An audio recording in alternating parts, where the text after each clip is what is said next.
Prepara. 1, 2, 3. Mais um. Tá. 3 e agora. Aí. Hoje nós temos os laços de família que são fortalecidos pela reencarnação e rompidos. Então, vamos convidar a Roseli e a sua filha, Luísa, para estar aqui com a gente hoje. Elas estão aqui no Geraldo, com o Fabiana. Vocês querem um para trás? Não, gente. Para trás, não. Vocês vão dar um pouco? Fica aqui só para apoiar os papéis. Todos me ouvem bem? Sim. Bom dia a vocês. Bom dia. Bom dia também àqueles que nos acompanham pela internet. É uma alegria enorme estar aqui com vocês. Estudar junto, assim, os temas do Espiritismo, pelo menos para mim, ajuda de forma grandiosa. Esse aprendizado de toda semana, de todo dia, que a gente faz em casa, nas nossas leituras, ele também é muito significativo. Mas quando a gente se reúne para todos nós aprendermos juntos, para mim fica uma sensação muito melhor, é muito mais marcante esse aprendizado nosso juntos. Hoje, eu estou aqui para ajudar nessa condução do estudo, e no estudo que, como ele disse, trata da reencarnação, fortalece os laços de família, ao passo que a unicidade da existência os rompe. Esse tema, ele está no Evangelho segundo o Espiritismo, no capítulo 4, a partir do item 18 até o 23. Mas, como ele mesmo disse, o Livro dos Espíritos é um livro fundamental para todo conhecimento. E por isso, a gente traz aqui hoje também alguns elementos sobre esse tema que estão no Livro dos Espíritos, lá no capítulo 7, nas perguntas 773 até 775. Então, da 773 até a 775, a gente consegue também algum fundamento sobre os laços de família, né? Luísa e eu costumamos trabalhar juntas, estudamos juntas em casa, fazemos muitas atividades juntas. Nosso laço é bem apertadinho, né? É fácil amar assim essa cuti-cuti. Muito linda. Presentinho que eu recebi nessa encarnação. Então, nesse caso hoje, como é que a gente vai fazer? Como a gente vai falar de laço de família, e eu acho importante a gente iniciar nos minutinhos iniciais essa boa definição do que é família, e depois falar sobre os laços fortalecidos ou rompidos, dependendo da forma como a gente pode olhar para essa definição de laço, essa definição de família. Para falar sobre família, eu gostaria que a Luísa fizesse essa definição para a gente. Oi pessoal, tudo bom? Sou a Luísa, como já foi dito, e agora, nesse primeiro momento, a gente vai falar sobre a família. Está no próprio Evangelho, eu trouxe minha colinha, né, porque eu não sou muito boa de memória, mas no capítulo 14, e tem, na verdade, todo o 14, que é o pai plus pai plus mãe, então ele fala muito, e no capítulo 8 também ele fala bastante sobre família. Mas família, a gente tem que lembrar que é o cadinho, né? Que ele sempre fala. Então, a família é algo que não é só aqui, corporal, consanguínea, mas também espiritual.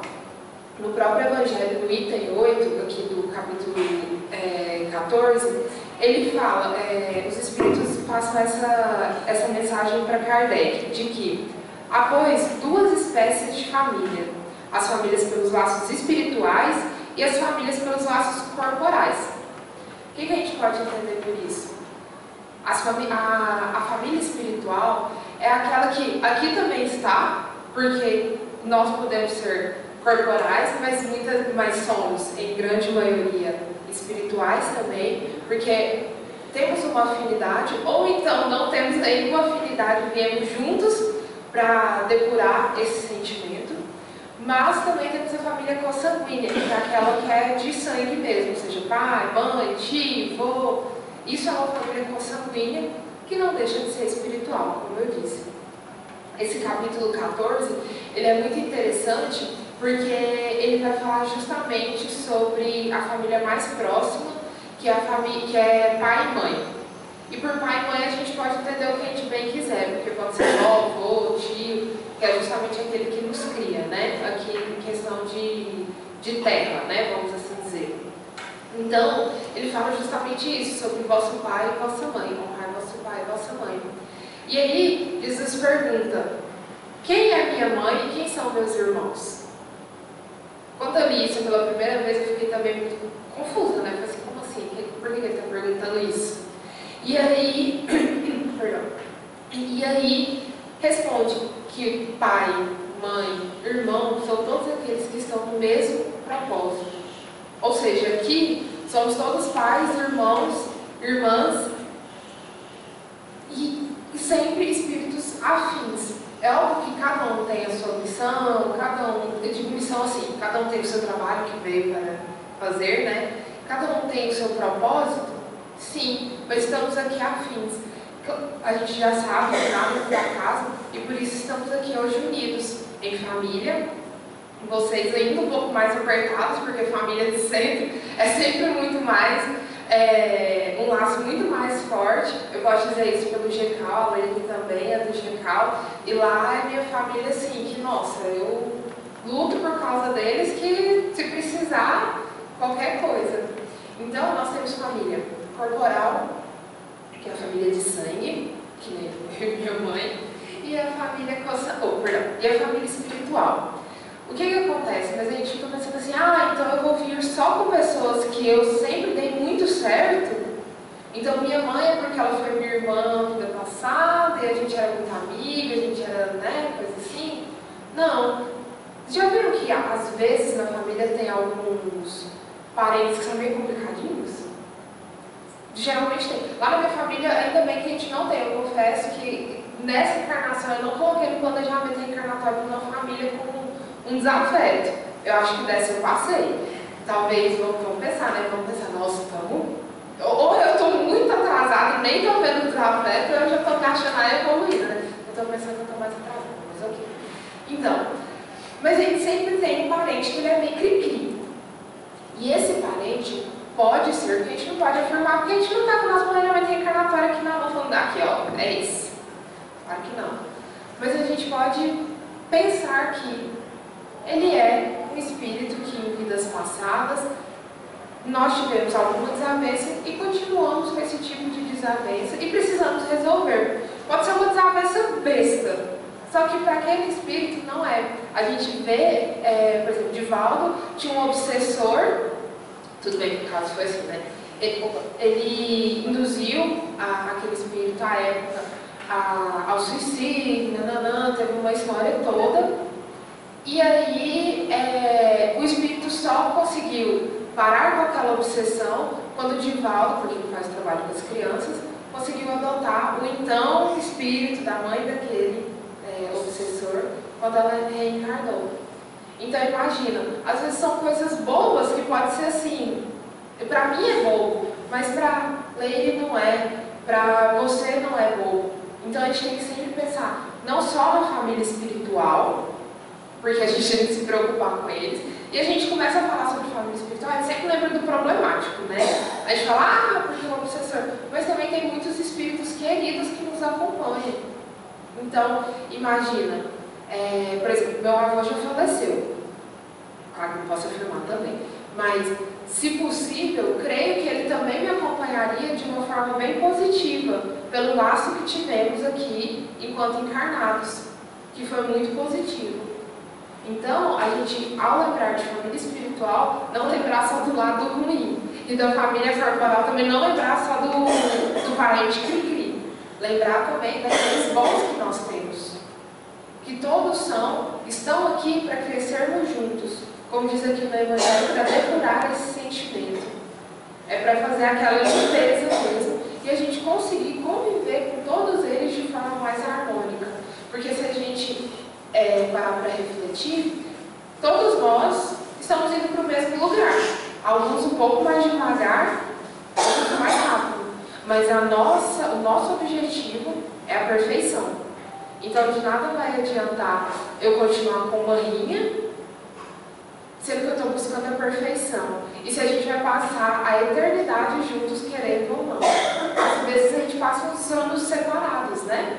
Porque a gente reencarna e aquele parente, afim ou não reencarna. Mas nós passamos a eternidade juntos. Então, pensar nessa questão da nossa reencarnação, que ela nos une, também às vezes pode separar, né?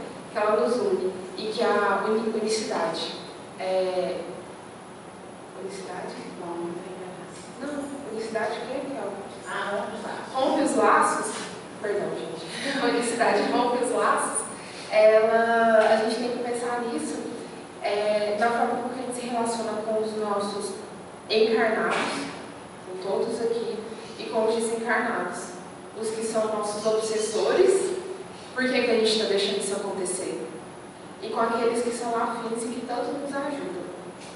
Então, sobre família, que foi um breve comecinho mesmo, o capítulo 8, do Evangelho, e o capítulo 14 falam bastante sobre família, sobre honrar nossa família espiritual e física, e que é muito interessante após a gente fazer uma leitura, uma reflexão sobre isso. Então, eu sempre, como eu não vou terminar a palestra, então eu já vou deixar meu convite aqui agora, porque eu gosto sempre de deixar um convite no final da palestra. O meu convite é para que hoje, eu não sei se vocês fazem culto no lar, Evangelho no lar, tanto faz, hoje, mas se fizerem, se possível leiam uma dessas lições, ou então se também não fizer, leia para dormir mesmo, e para dar uma estudadinha. Então, meu convite, para já passar a palavra, é para a gente dar uma lida e refletir sobre a nossa família e como nós tratamos a nossa família. Ok? Obrigada, pessoal, passar para ela falar certinho. Ela também falou certinho, né? Ela fala para eu falar certinho, mas é só porque ela é uma menininha boa.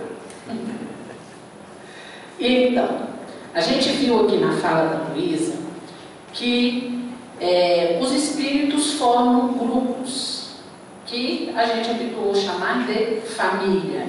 Essas famílias, esses grupos se unem pelos sentimentos, as simpatias, não é?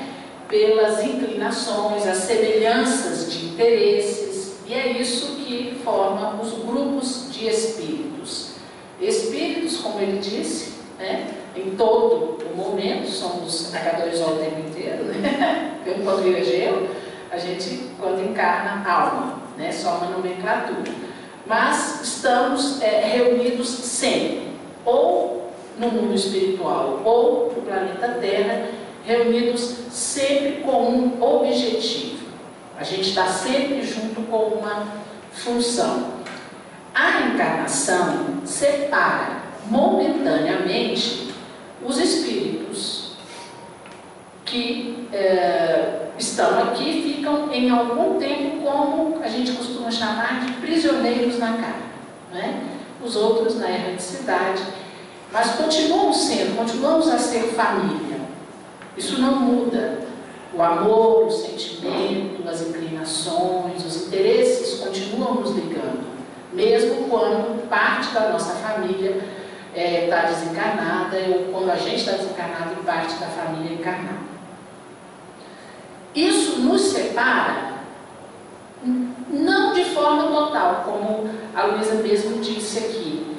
Essa separação, ela pode ocorrer por uma questão física, mas é muito comum que nossos familiares, a nossa família espiritual, continue unida. Quantas vezes a gente pode contar com um bom amigo espiritual, um membro da nossa família espiritual, nos inspirando a fazer o bem, a resistir quando a gente quer desistir, né? Sempre nos intuindo para o bem. Isso é muito comum. Da mesma forma, se nossos pensamentos, se nossos interesses não são tão bons, somos então levados, recebemos sugestões de práticas que não são boas. Quando a gente volta ao mundo espiritual, a gente volta a se reunir, né? Essa separação, ela termina quando a gente volta ao mundo espiritual. Aqui encarnados, nós temos um trabalho a fazer. A encarnação não é a passeio. A gente sabe que não veio aqui ao planeta Terra a passeio, né? A gente sabe que aqui a gente tem que trabalhar para o nosso adiantamento. E esse não é um trabalho que precisa ser individual. Eu vou cuidar da minha evolução, do meu caminho, asfaltar o meu caminho para a angelitude. É um trabalho mútuo, fazemos juntos, assim como estamos fazendo esse estudo aqui hoje, né? É um trabalho conjunto. E dentro do núcleo familiar, aquele que está convencionado como família, pai, mãe, irmãos, esse trabalho, ele vem pelo planejamento espiritual. O encarnatório, ele vem determinado. A gente já sabe que por estar com aquelas pessoas, tão próximas daquelas pessoas, não é um acaso. Existe um objetivo, existe uma razão para isso, né? Como eu disse, uns encarnam, outros não, no nível de família espiritual, mas o pensamento está sempre unido e os mais adiantados buscam ajudar no nosso progresso. Isso é um fato inegável. Cada vez que a gente vai se desprendendo mais da matéria, mais a gente vai fortalecendo os laços com a família espiritual. Essa é a verdadeira afeição. Essa é, que a gente pode dizer, aquela família concreta, aquela é a nossa verdadeira família. É uma afeição de espírito para espírito, né? Porque ela é baseada num sentimento real, verdadeiro. Aqui na matéria, quando a gente está aqui encarnado, as afeições às vezes se confundem com questões materiais. É muito comum a afeição ela ser fundamentada talvez num aspecto físico, às vezes numa condição financeira. Até cerca de 100 anos atrás, os casamentos, as famílias encarnadas eram formadas a partir de acertos econômicos de famílias que pretendiam preservar, aumentar o patrimônio financeiro, né? Hoje não, hoje a gente tem a liberdade de escolher, por afeição muitas vezes, como vai formar o nosso núcleo familiar. Mas essa afeição nem sempre a gente acerta a mão e acaba escolhendo o mais bonitinho para casar, deixando aquele que, por não ter uma imagem física, uma aparência física tão agradável, a gente acaba perdendo a oportunidade de crescer junto com aquele e fazendo uma escolha que pode até, às vezes, dificultar o aperto do laço familiar, porque a gente está no caminho que não é o mais correto. Mas temos o livre-arbítrio, ele nos foi dado, a gente usa, e a velocidade da nossa evolução depende dessas escolhas, conforme a gente já sabe. As afeições carnais, essas que eu estou descrevendo aqui nesse momento, elas acabam com a morte do corpo. O corpo se extingue, essa afeição se extingue, porque ela dependia de coisas materiais, né? Ela dependia de alguma condição financeira, ela dependia de algum traço físico, de algum desejo que só a carne pode satisfazer, não é?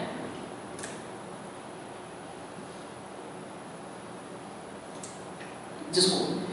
Então, essa união, essa afeição, esse laço material, ele é facilmente desfeito. Às vezes, até durante a encarnação.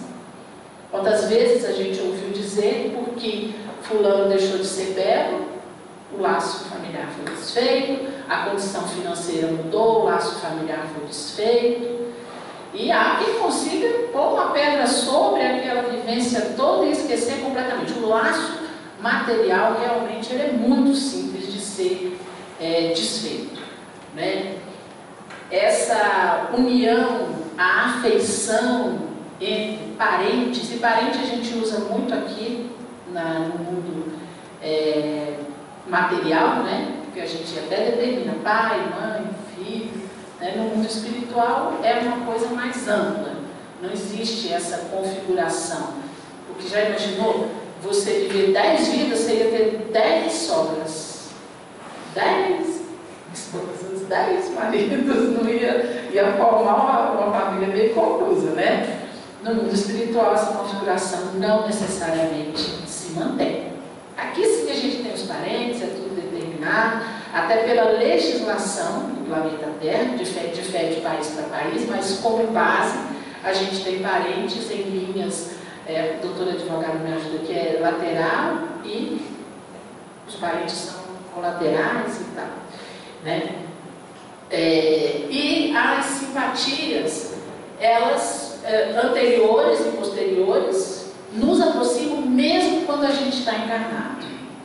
Então, as simpatias e antipatias do mundo espiritual, elas refletem na escolha que a gente faz de pessoas com as quais a gente vai se aproximar aqui neste planeta Terra. Família encarnada, ela então tem essa influência de vidas que a gente viveu, experiências que a gente teve. A gente já ouviu, e às vezes em algum momento até sentiu a sensação de que não faço parte dessa família, eu sou tão diferente, não é? Eu me sinto tão fora disso aqui, porque todos os gostos, todas as preferências, todos os pendores daquela família são diferentes de mim, e às vezes a gente até tem mais simpatia pelos amigos, pela família de um amigo, por alguém que a gente conhece fora dessa família tradicional encarnada. Isso é prova isso é uma comprovação de que trazemos de outras vidas essas simpatias, essas antipatias, né, esses sentimentos, eles perduram. Mas Deus é tão misericordioso, né, deu para a gente esse benefício do esquecimento, que por mais que a gente tenha essa sensação, a gente não sabe por quê, né? Nessa encarnação a gente fica então esquecido disso. E por que é que eu sou inserido, por que é que eu estou nessa família onde eu não me sinto dentro dela? Não duvida, não podemos duvidar, não devemos duvidar. Tudo tem um propósito. Se a gente se sente ali deslocado, existe uma razão. Se a gente se sente sem tanta simpatia por um ou por outro, cuida dele, cuida de você, dos seus sentimentos em relação a isso, porque tudo tem um propósito. E a gente tem que fortalecer os laços com todos. Se a gente observar o exemplo que Cristo trouxe para nós, é de amor a todos. A gente não tem que amar um e não o outro. É claro que hoje para nós isso não é possível. Nosso estágio de evolução não permite que a gente ame a todos, né? Mas temos que fazer esse exercício. Estamos aqui para esse aprendizado de amor, para esse fortalecimento desses laços, né? Então, quando a gente se sente deslocado numa família, ou quando a gente olha para o outro e fala, olha aquilo lá, parece ser dessa família, né? A gente tem que lembrar que ele pode, essa circunstância é uma prova para uns, uma oportunidade de progresso para outros, né? Então, precisamos olhar para esse contexto e não perder a oportunidade. Gente, não é fácil conseguir uma encarnação. Nós somos muito beneficiados de estar aqui encarnados. Essa vaga nessa historinha da Terra aqui, ela é concorrida. A gente não vai chegando e falar, agora eu quero encarnar, agora eu não quero. Não é bem assim, né? Então, assim, vamos aproveitar essa oportunidade, apertar esses laços e considerar que esses laços não são apenas laços materiais, né? A gente, é claro que misturar pessoas de diferentes visões dentro do mesmo grupo familiar tem sim um propósito, porque aqueles um pouquinho mais lentos na escala de evolução, quando estão diante daqueles, os bons que a gente chama, acabam aprendendo pelo exemplo, né? Então a gente tem muita oportunidade de aprender em família. Então até aqui, o que a gente mostrou? Que os laços são fortalecidos pela reencarnação, porque eles existem no plano espiritual, persistem enquanto estamos encarnados e vão se manter quando a gente voltar para a pátria espiritual. E isso é só fortalecimento, que a gente vai continuar com esse mesmo laço, e à medida que a gente for atento a esse convívio, a essa relação, à medida que a gente for colocando amor em tudo isso, a gente consegue fortalecer esse laço. Por outro lado, é uma palavra que eu tenho dificuldade de pronunciar, né? Antirreencarnacionista, essa teoria de que só existe uma vida e de que o corpo e o espírito são criados juntos, nos limita muito na compreensão do todo. Porque pensa, é muito estranho pensar que pai e filho estão juntos sem nunca terem tido nenhum tipo de relação. Qual seria o objetivo de criar hoje um corpo, um espírito e unir a outro corpo e outro espírito, seja como filhos, qualquer tipo de laço de parentesco, sem que eles tenham nenhum tipo de relação? E sem a pré-existência da alma, é bastante complexo a gente acreditar que os laços se fortaleçam, que esses laços sejam fortes, né? Criou ali agora, está todo mundo indiferente, é tudo novo, né? Uma família, ela ficaria, então, nessa circunstância, resumida a uma única convivência.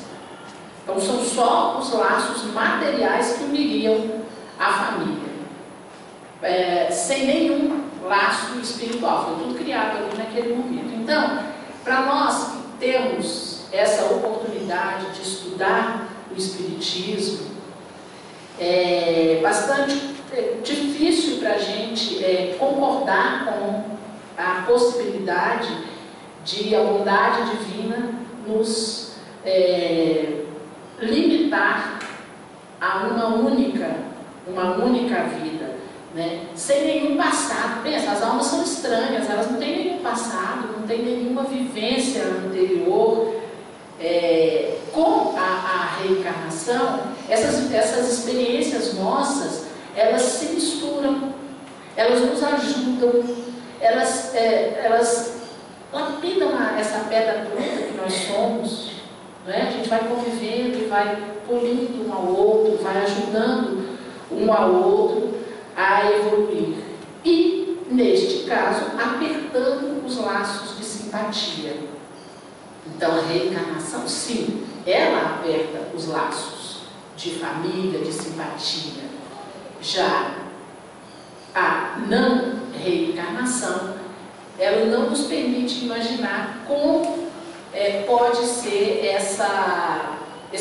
esse laço. Ele parece nem existir, né? Na reencarnação, a gente tem possibilidades de progresso. Na reencarnação só existe essa vida e ela acaba no túmulo, o que nos leva, de acordo com essa teoria da não reencarnação, a duas possibilidades apenas: o céu e o inferno. Agora pensa, uma família, por mais que ela fosse criada corpo e espírito no momento, aquela convivência de alguns anos geraria alguma simpatia. Você pensa uma mãe que vai para um determinado espaço e os filhos para outro sem nunca mais poder vê-los, sem nunca mais, para sempre assim, não é? Então isso foge daquilo que é a bondade de Deus. Só céu, só inferno. Então vai separar. Quem conseguiu boas condutas vai para o céu. Quem não conseguiu vai para o inferno, ninguém mais vai se ver. Os laços são rompidos com a separação, com essa única possibilidade, ou é céu ou é inferno. Já a reencarnação, ela mantém esse laço por todo o caminho de evolução. Por mais que uns andem mais rápido, outros mais devagar, porque quem vai mais rápido, com o laço apertado, ele está sempre próximo, dando a mão, ajudando, sendo companheiro naquele processo de evolução. Então, a gente pode observar que depois do túmulo existem pelo menos 4 teorias conhecidas para como ficam esses laços depois da morte. O materialista não tem laço. Eu vou para o céu ou para o inferno, acabou. No panteísmo, a nossa energia ela é absorvida pelo todo universal. Então não existe laço, é tudo universo. O não reencarnacionista, né, fica com essa definição definitiva da sorte, o que você fez aqui, pronto, acabou, você não vai ter outra oportunidade. E nós, reencarnacionistas, acreditamos e sabemos que isso é fato. A progressão, ela é contínua e indefinida. Estamos destinados à angelitude, caminhamos juntos, sempre. E família não é, como a Luísa bem disse, não é só aquele núcleo que está debaixo do mesmo teto. A gente é família do centro espírita, a gente é família da escola, a gente então tem simpatias, né, e gosta das mesmas coisas, forma famílias, então aquele horário ali já é um horário, né? Bom, então finalizando, a gente pode dizer que a pluralidade das existências, com essa progressão gradativa, contínua das relações, são a verdadeira família. Essa família que permite o fortalecimento dos laços, enquanto se não houvesse a reencarnação, não haveria então a possibilidade de esses laços se manterem apertados. Eles afrouxam e às vezes nem se formam. Agradeço imensamente estar aqui com vocês e relembro o que disse a Luísa. O que a gente faz, esse estudo que a gente faz juntos, é só para provocar. Não esqueçam, o Evangelho segundo o Espiritismo tem lá, e o Livro dos Espíritos também, 3 perguntas, fundamentalmente 3, mas todo o Livro dos Espíritos nos dá essa confirmação do que a gente está trazendo aqui hoje. Obrigada a todos.